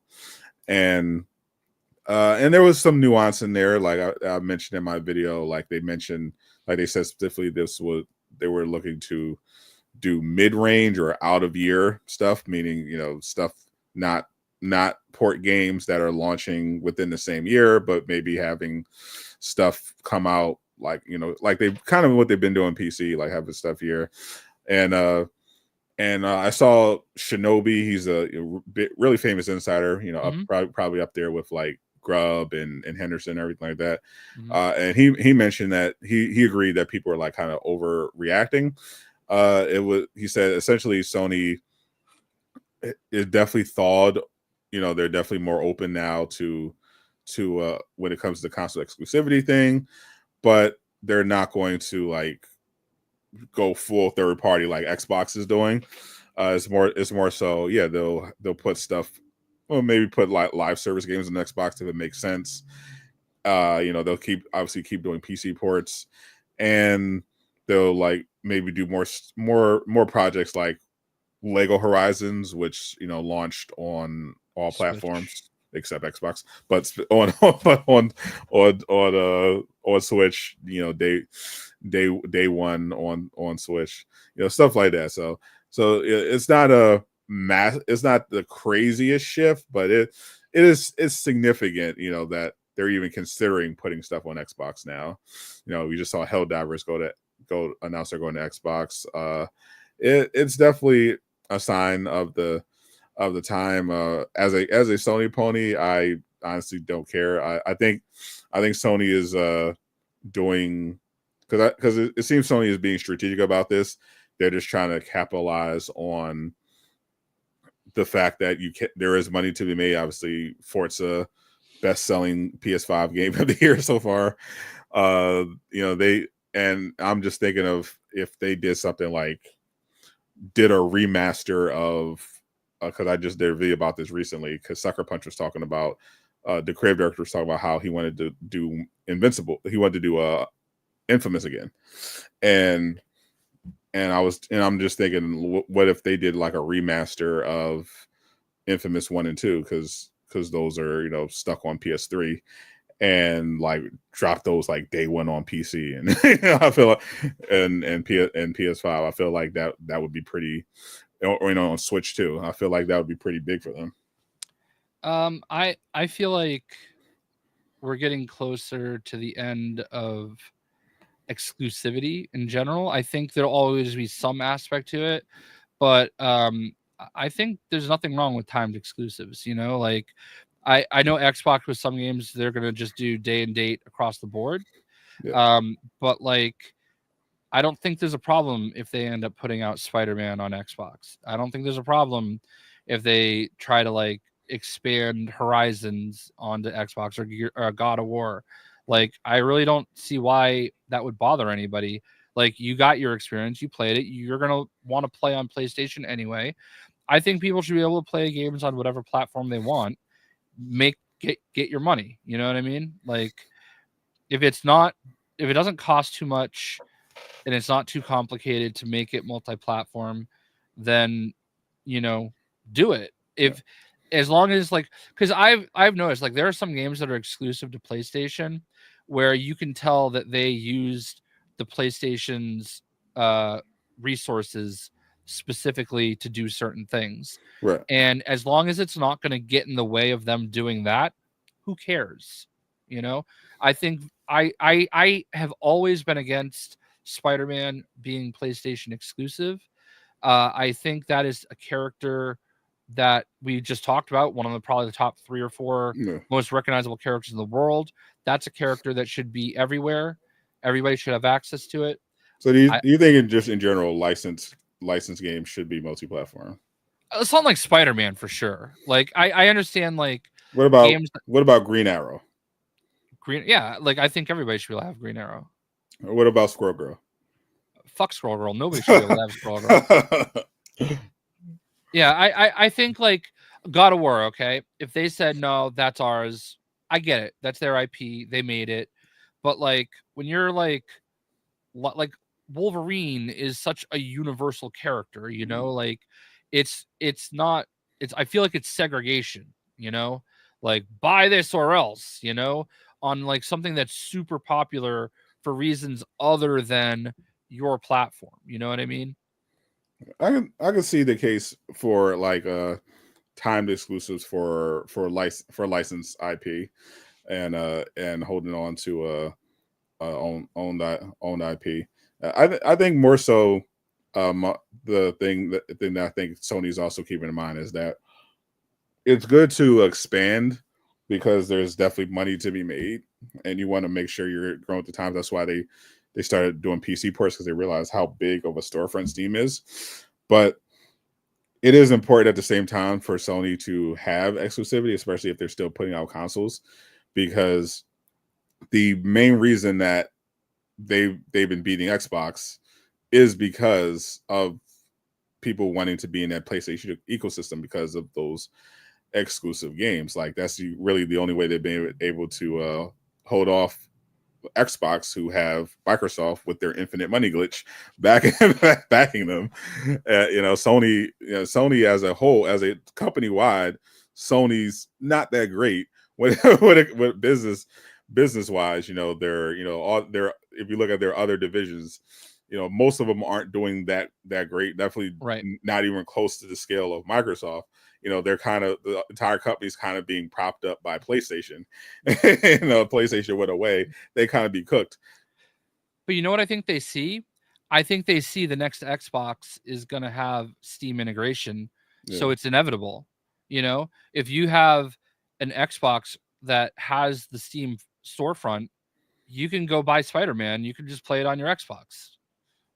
Like it's something that it is probably inevitable. And I'm not saying that like, I don't think. I'm wondering how Xbox is going to make money off of that, but it's going to be it's going to be the same way that it's just going to be a portion, they're just getting a smaller cut. Oh, they're not. My understanding is they're not actually getting a cut of Steam.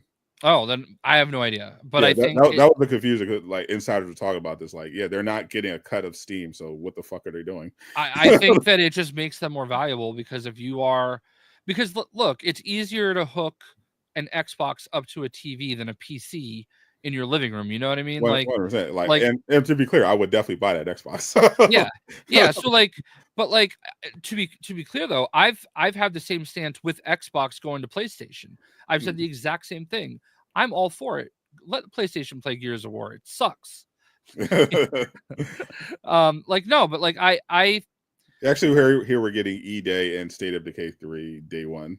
Yeah, and I mean, if Xbox said we're gonna do 6 months exclusivity or a year exclusivity, then cool, and then we're gonna release it. But I don't care. I like playing my video games on Xbox, and if I can, that's what I do. And I feel like that, your platform of choice should just be able to do whatever. You know what I mean?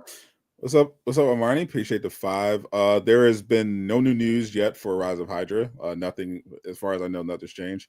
I'll definitely be. I actually have ChatGPT running a deep search right now, for related superhero stuff. But from what I've seen, nothing has changed from with Rise of Hydra. The last 2 months, they announced a delay. They were originally according to Carrie Payton, who plays Black Panther, they were originally targeting December for the launch of the game, and then of course they announced that they're pushing it back to early 2026, and that's all. And that's the last we've heard of it. There's nothing new has happened. That's that. Yeah, that's that. But I think PlayStation is still in. Obviously, they're in a very advantageous position, and they're kind of looking to get ahead to potentially cut off any potential issues. But I'm not sure exactly how they're going to do things, because they have a PS6 coming out in maybe 2028, 2029, and I'm wondering what the pitch is going to be for that. Yeah, because the PS5 sold, did really well, but there was a lot of people who are still complaining, and I know gamers are fickle, so by the time the PS6 rolls around, maybe if we get we're gonna have Wolverine, we're gonna have Saros next year, we're gonna have Ghost of Yotei, maybe we're gonna have Naughty Dog's game in 2027. Maybe if all these PlayStation games are bangers, people were kind of just forget about their complaints about it not being that enough exclusives. But yeah, the reality is a lot of fans do feel like they didn't get as many exclusives as they should have. Obviously, the entire game industry was slowed down and affected by the pandemic, so that screwed a lot of things over, and I think that was more so the cause of it, because of the supply issues. People literally couldn't buy PS5s, so it became essential to release games that are on both PS4 and PS5, at least early on, because most of the people on the PlayStation ecosystem were on PS4, because they literally couldn't, in most cases, buy a PS5 even if they wanted one. But we saw the PS5 Pro sold decently, but not as much as the PS4 Pro, partially due to the price, and partially again due to not currently being much of a reason to go for the PS4 Pro right now. I like it, it's fine, but it's not in most cases it's not a dramatic difference. And I feel like people we'll probably see maybe a increase when GTA 6 rolls out. But what's the pitch going to be? The Xbox is going to be, hey, it's an Xbox, but it's basically a gaming PC for that you can set up like a console. And the PS6 is going to be what exactly? A PS5, but we're finally getting everything at 60 FPS. I mean, that was a PS4 that was a PS5 Pro. What's the pitch for what's going to be the hook for the PS6? It's gonna be a PS6. That's literally it. Yeah. I feel like there's always gonna be a massive market for consoles. For sure. I don't see a way around getting a box. I don't know if you ever watched Silicon Valley. Loved it. There was like that whole build me a box, like there is that whole part, and I feel like there's always going to be that mentality with gamers. You want to have the box. Oh, for sure. I think that just makes the way most people play games isn't always at a desk. It's they've got a big TV, they've got a couch, and that's how they just play the game. And it's hard to do that PC wise. So I feel like if you start getting the boxes, and they tried it there's like a Steam box at one point. I had it and it didn't really go great. But like I feel like there's just always gonna be a home for it, and you're just gonna get consoles that are better and better. And it's wild to think, like we're talking about COVID. It's wild to think that was 5 years ago. Yeah. And it's wild to think that the PlayStation came out 5 years ago. The PlayStation 5 and the Xbox Series X. Like, I don't think of these as 5-year-old consoles, because I still have people complaining, oh, why isn't the game coming out on PS4? Like, why haven't you bought a PS5? It's 5 years. It's been 5 years. Yeah. I am wondering if I know the Steam integration was Xbox's big gambit. I feel like Sony's trying to come up with their own. I don't know if they're going to try to undercut them with the PC or try to break into cloud gaming, but I feel like there's a play here that they're going for besides relationship with Nintendo. I feel like it wouldn't surprise me if like we saw something like Breath of the Wild hit PlayStation. I don't think Nintendo will ever do it. I feel like Nintendo is and always will be a company that's going to say, we're going to do whatever the fuck we want, and you're going to like it. And I saw this conversation. Have you heard of the Iron Lords podcast? But not really, actually. I've met some of those guys through different events and everything. I was watching them earlier, and they were kind of talking about this and about how like Outer Worlds 2 just announced that they're going back to the $69.99. Yep. They're not going to do the $79.99, and how Nintendo is never going to change. Like you could tell them, oh, I'm not going to buy it. I'm not going to buy it. No, you're going to buy it, and we're going to do it. Yeah, because they know you're going to buy it.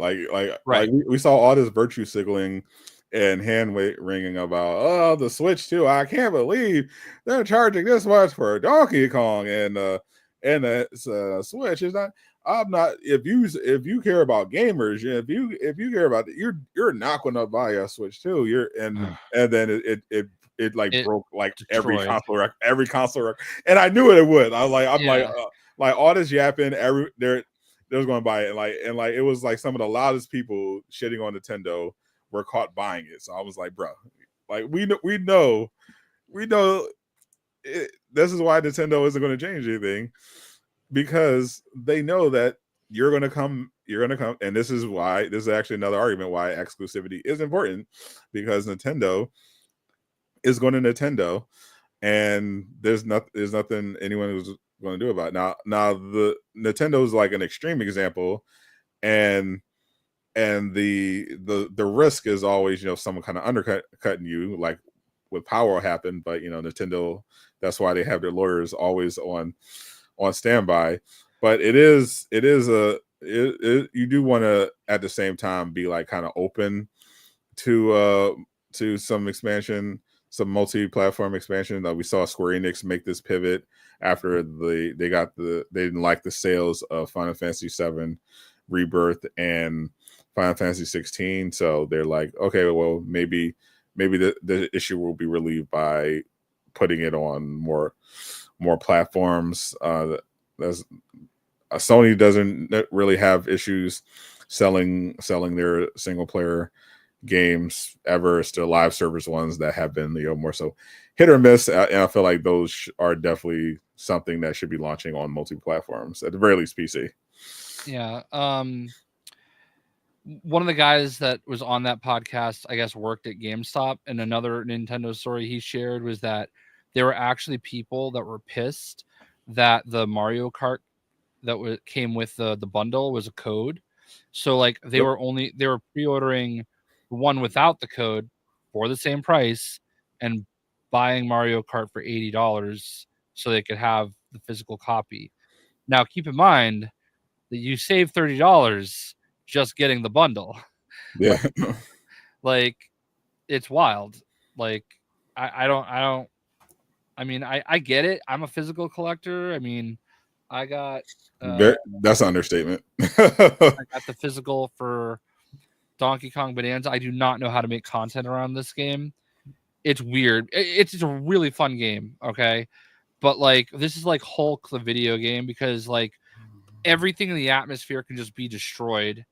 So and you find random currency and things as you destroy. So I'm like, how do I can't make I played for an hour and a half and didn't even get past the first area, which if I just played it natural would have taken 10 minutes. But I wouldn't have all these like secret things, and I don't know, man. Like it's a good game, but for the way that I make content, I probably should have just streamed it. Yeah, probably. But yeah, it's they should definitely make a Hulk, a new Hulk, like an Ultimate Destruction type of a new Ultimate Destruction. That'd be sick. Yeah, like this, the game is. I don't really know a lot about Donkey Kong. This is probably the first Donkey Kong game I've ever actually purchased. I mean, I certainly played it on like Nintendo and at the arcade, but like and Smash Brothers. I'm not a big Smash guy, but surprise. Yeah, but I really enjoyed what I played of it. It's a really, I mean, some people are going a little too far saying game of the year, but like. It is certainly a very, very good game, a very enjoyable experience. Well, now that I finished my Wu Chang Fallen Feathers review, I gotta finally do my playthrough of what everyone's saying is the game of the year, Claire Expedition 33. Yeah, I only got through the opening area, and then still. I just haven't gone back to it yet. I don't know, man. I hurt my back during that time. There was like legitimately a 2-week period where I was in bed 20 hours a day. At least you have an excuse. Yeah, like I did nothing like at all. My excuse is that I had to review a very large Souls-like game, so it required my full concentration. Yeah, I bet. How did that end up going for you? It was fine. I thought so. Yeah, I obviously there were some Souls fans that were triggered by me criticizing the game, but turns out I was very correct. Yeah, I thought the game had a lot of potential. I think it's fun if you enjoy Souls likes or can play Souls likes, but it definitely has some problems. But my main issue with the game was the performance. Like it was. Like I would get these frame spikes, and I'm playing on the PS5 Pro in performance mode, and it's like, and I'm running in this, and I'm like having like certain moments in boss fights or just running through the map where like the frames drop so much that I'm basically just looking at a slideshow, and I was like, ooh, that's not a good sign. So I'm like, if I'm seeing this on the PS5 Pro. Everybody's cooked, and that's indeed what happened. It had a strong debut player wise on Steam, over 100,000 players, but massively negative reviews, and a lot of them citing performance issues. So it's unfortunate when games launch. Is very much I'd say it's very much because a lot of people are expecting Wukong. It's very much a AA Souls-like, whereas Wukong was a AAA Souls-like. If that makes sense. Yeah, wasn't really on my radar. Yeah, they offered it, so I was like, yeah. I saw it enough times. I thought it was cool. I've been there before, so I totally understand that. Yeah. Yeah, but I'm sure all the Gooners are definitely enjoying it because it does have that in it. so there's something in there for different people. But yeah, I think the overall, I think more multi-platform games will be good for gamers. It sounds like Sony is doing things in a way that's not going to devalue their console and their console supremacy or their ecosystem. That's, I think, to a degree, they're always going to need to have those good single player exclusives in order to keep up. But it doesn't sound like that's going away at all. So I don't think anyone needs to panic. A lot of Xbox players were being very unsurprisingly weird about it. But Sony's. It doesn't make sense for Sony to go full third party because it goes against their entire business model. It doesn't help them in any way, and like they're in a position of strength, so there's like really no reason to make that. The only reason Xbox made that pivot is because their console sales were so bad, and they need to figure something else out. Oh, I think they saw the money they were making off of Call of Duty.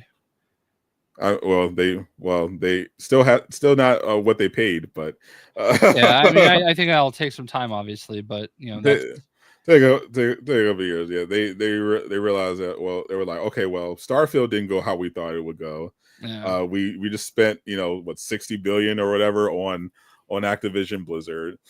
Our console was outsold 70 million to 30. We should probably pivot here and try to find some other ways to keep the shareholders happy, because the Game Pass, their vision of 100 million Game Pass subs wasn't happening. So there was like, well, what else could we do? We can cut jobs and close some studios and start putting stuff on PlayStation in addition to PC, and this work. It's been working so far, at least in terms of their game sales. They're getting it in front of more audiences, and that seems to be what they're going to go going forward. We'll see how well their PC gambit works. I concur. I hope they do. There's that movie's still in production. I think so. I'm definitely looking forward to seeing the Ghost of Tsushima movie adaptation. I think it's going to be peak, and I'm looking forward to Ghost of Yotei, and potentially a new Infamous. I was excited when I saw the creative director of Sucker Punch talk about how he wanted to do a new Infamous game, and that they wanted to release the older ones as well. And it made me wonder why hasn't Sony even done that already? Like, Sony's all about their remasters. Why haven't we got an Infamous 1 and 2 remaster yet? What are we doing? I bet there's a market. That was not a game that I ever really loved, but I bet there is definitely a market for it. I love all those games. Yeah, the video I made is popping off. Yeah, there's Prototype and Infamous were like really big back. Yeah, they were like the same game. Yeah, like, and it's weird. Yeah, it's funny. They literally came out a month apart. Yeah. Like, obviously they were similar takes. The kind of the superhero open world superhero game with the morality system, whereas Infamous felt more like Heroes, and Prototype was literally a Venom game. It was actually originally going to be a Venom game. Like, it was originally going to be a sequel. It was originally going to be a spinoff of Web of Shadows focused around Venom. And they ended up going away from the Marvel angle and just doing like an original story instead. Gotcha. Well, I played both. Didn't necessarily love either of them. They weren't bad, but like they just weren't like my type of game completely. When I was a massive Prototype fan when they first came out. I really enjoyed the first Infamous, and I felt when Infamous Second Son first came out, I thought it was just mind blowing. I thought it was such a fucking great game. I first saw it in a GameStop in this shopping center I used to always go to back when they used to have a Circuit City. I went in there. I went into the game. I would pop into the GameStop, see what's new, and they had Infamous Second Son on display. I was like, oh, new Infamous, and it was so fucking good. I love that game.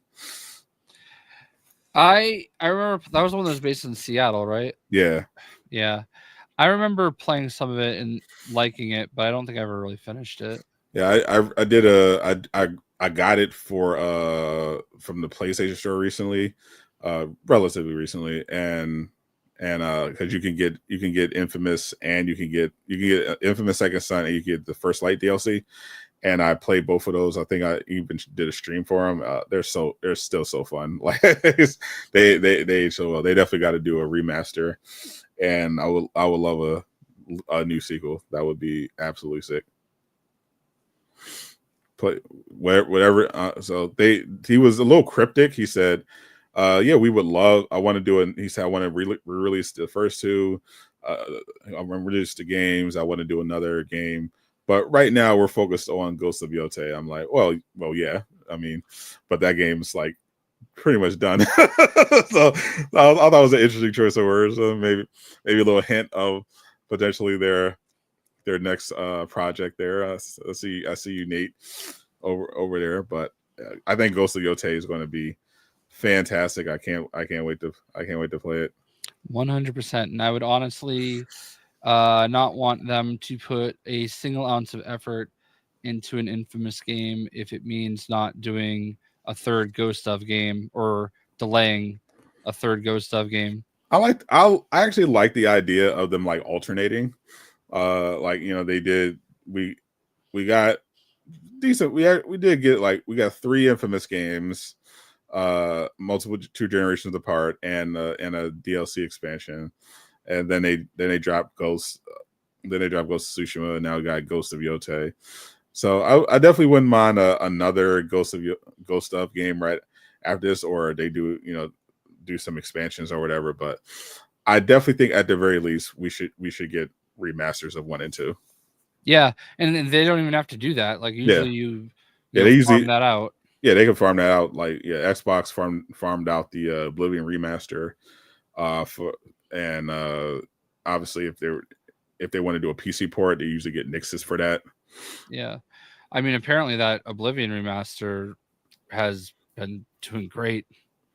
Oh yeah, it's fantastic, and Shadow dropped it. It was the worst kept secret anyway, but yeah, I thought the game was. I mean, the performance was absolute ass, but but when I could play it, before I got to the sections of the map where the frame rate dropped to 5 FPS, it was great. I was really enjoying it. I was like, oh yeah. Yeah, I love a good RPG, but yeah, after that I was like, same problem with Forza. Yeah, Forza's performance was not good. I could the visuals were gorgeous, but the actual frame rate runs, I was like, I can't play this. I can't play this constantly stuttering game. It's not for me, but glad it's doing well. Hope they fixed it. And I'm looking forward to more Xbox games coming to PlayStation 5.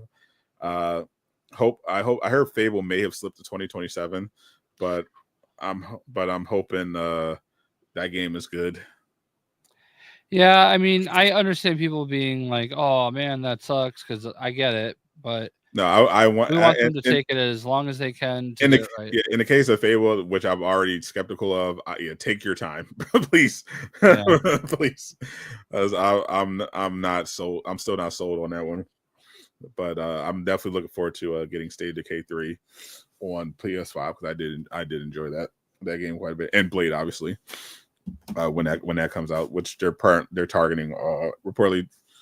Targeting, according to actually the financial documents, they're targeting 2027 November for Blade, which seems like it's so far away, but it's really not. Yeah, it's like we're I was like looking at the calendar. I'm like, oh, it's about to be August of 2025. So we're like we're really like a few months away from 2026.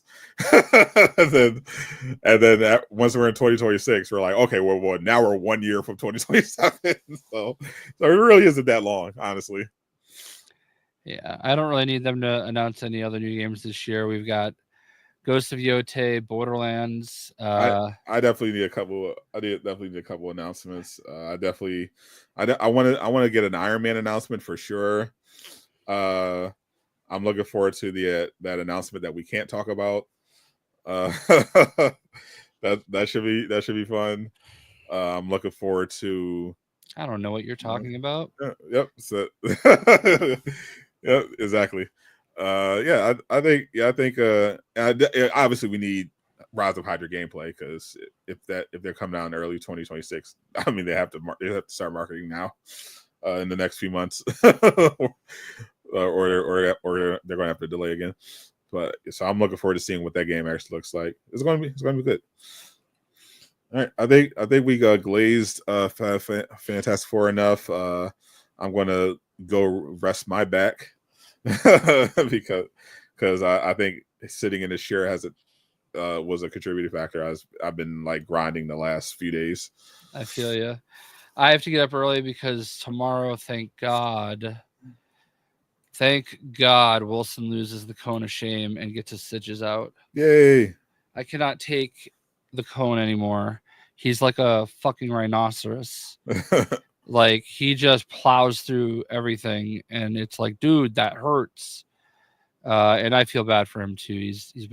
We got him like the Rolls Royce of cones of shame.